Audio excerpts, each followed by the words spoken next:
Hey there, I'm Further Reading. Today we're going to talk making soap. We're going to make soap using oil and we're going to automate it.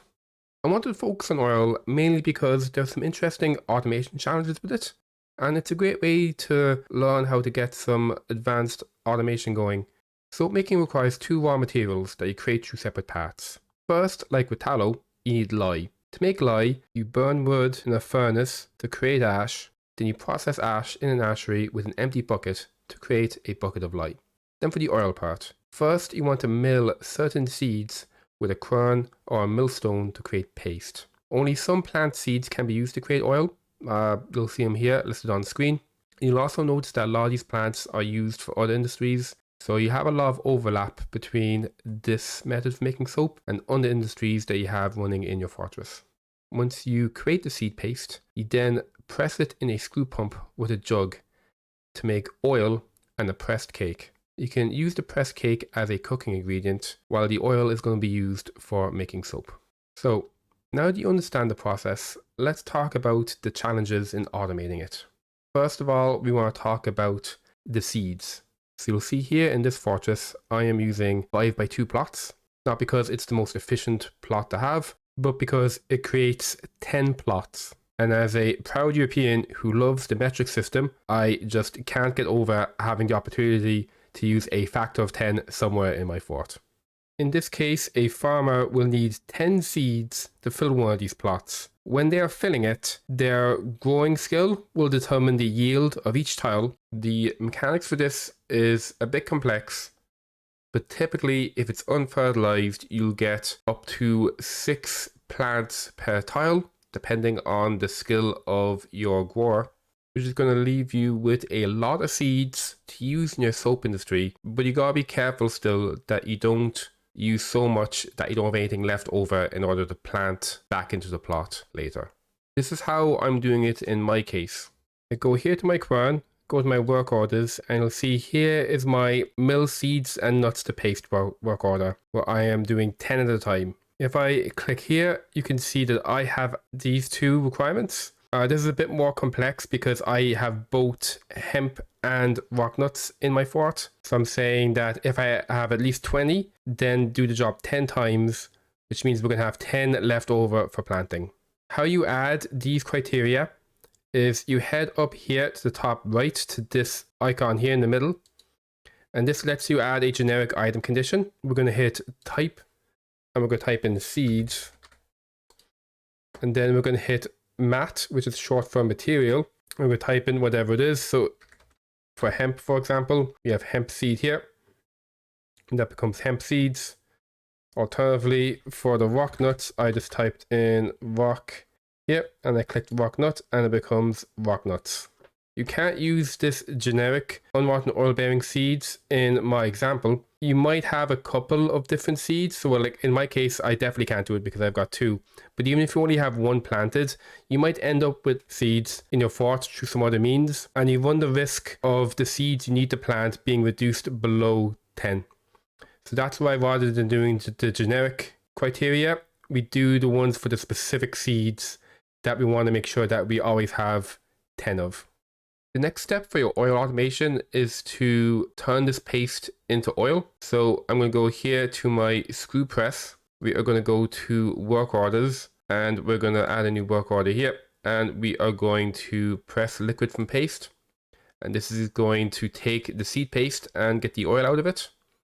In terms of automating it, we have to make sure that we have at least 10 oil blobs and at least 10 containers to put it in. So this liquid container is going to be the jugs. So we also want to make sure that we have some jugs ready to go as well. So I'm going to go back here to my generic work order screen. We're going to add a generic work order here to make rock jugs. And we're going to say if there's less than 10 empty rock jugs, then make 10 more. This is going to make sure that we always have 10 empty rock jugs. So if we have some process or something weird going on in our fort that reduces the amount of jugs below 10, we'll make sure that we'll bring that up to 10. So that means that the screw press should always have enough jugs ready to go when it's doing its work. And this now is everything that we need for automating the oil part. Now let's go and automate the lye part. The first step in lye is going to be creating ash. We are going to add a requirement to make 10 ash, but I'm going to set this requirement to be when another work order finishes. And this is specifically going to be the mill seeds nuts work order. So let me kind of explain my thought process here. Ash is made by burning wood, and wood is used for a lot of things in your fort. And I don't want to be wasting the wood creating a big stockpile of ash if I'm not using that ash. I only want this workshop to be making the ash that we need for making soap. So what I'm doing here is I'm telling it to make ash, but I'm telling it to make ash when it's done milling the seeds and the nuts. This means that it's only going to make the ash when there is a process ongoing that will use that ash. So that's going to prevent me from wasting wood by making ash that I don't actually need to use. This can delay the work a bit because it's possible that by the time the paste is pressed and oil is ready, the lye has not been made yet. But I found with soap, you don't really need to have a constant influx of soap. Just having, a bunch trickling in now and again is completely fine. Also, I don't put in the amount of logs requirement here either. And the reason for that is logs are something that you have to manually get. So because this has to be done manually, it's easy to forget to do it. For a lot of my work orders that use logs, I don't put in the log requirement.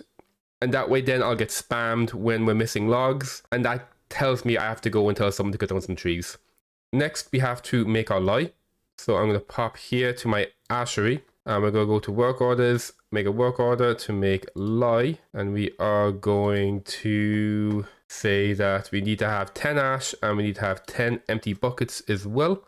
We'll change both of these to at least and at least. So if we have at least 10 ash and we have at least 10 empty buckets, then we are going to make our lye. And similar to how we did it with the oil for the screw press, we also want to make sure that we have empty buckets being made. Empty buckets in particular are used quite a lot in your fort. So it's a good idea to have a work order creating empty buckets. So I'm just going to add another work order here to create a wooden bucket.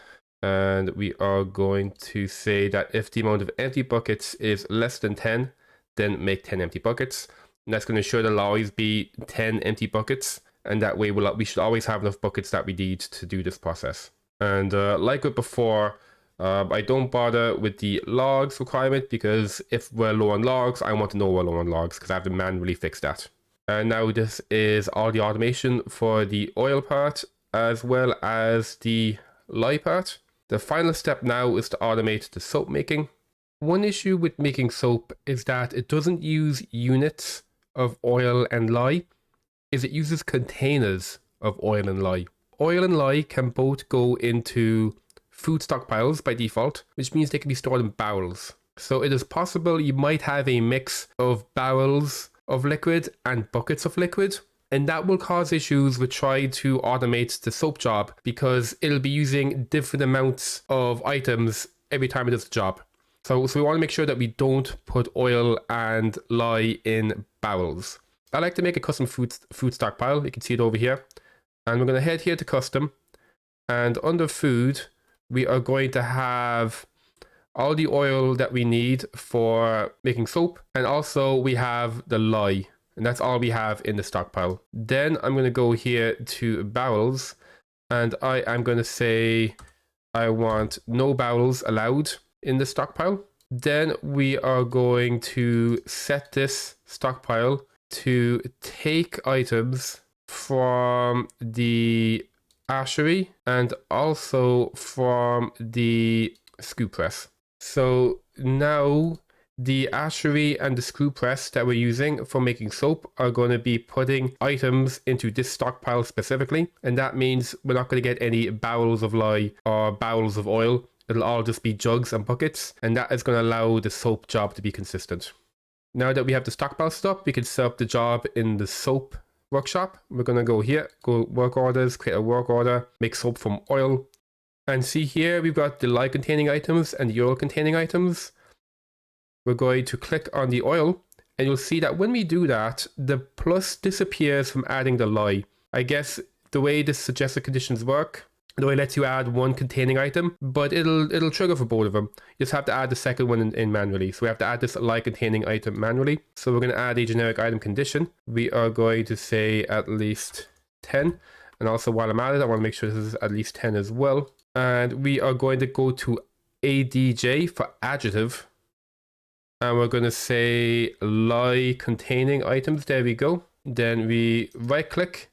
This actually brings us back to this main screen, which is a little bit annoying, but if you go back here, we'll see now that if we have at least 10 oil and at least 10 lye, then we're going to trigger make soap from oil. Okay, and now with that, everything is all set up. To kind of go over each step of the process, again, for mill seeds, nuts to paste, we are doing it so that we have at least 10 remaining of the seeds or nuts that we use to plant. Then we are going to press it as long as we have containers to press it into. So we're going to be making containers just in case. Then for the ash, we're going to trigger the ash when we finish making paste to make sure we don't make too much ash. Then we're going to make the lye using the ash as long as we've got buckets to put it in. And we're going to make some extra buckets just in case we need them. And finally, we are going to make oil using all of the lye and ash we've made previously. But we just have to make sure that both the screw press, which is behind this fella here, and the ashery are put into this stockpile. And that way they will not be put into barrels. It'll stay in jugs and in buckets. And that will make sure that 10 soap jobs will use 1 unit each job. I hope you found this guide useful. And if you did, feel free to like and subscribe. If you want more content like this, you can find me on Twitch, where I stream Dwarf Fortress pretty regularly. And you can also check out any of the videos on screen right now. Hopefully, I'll see you soon.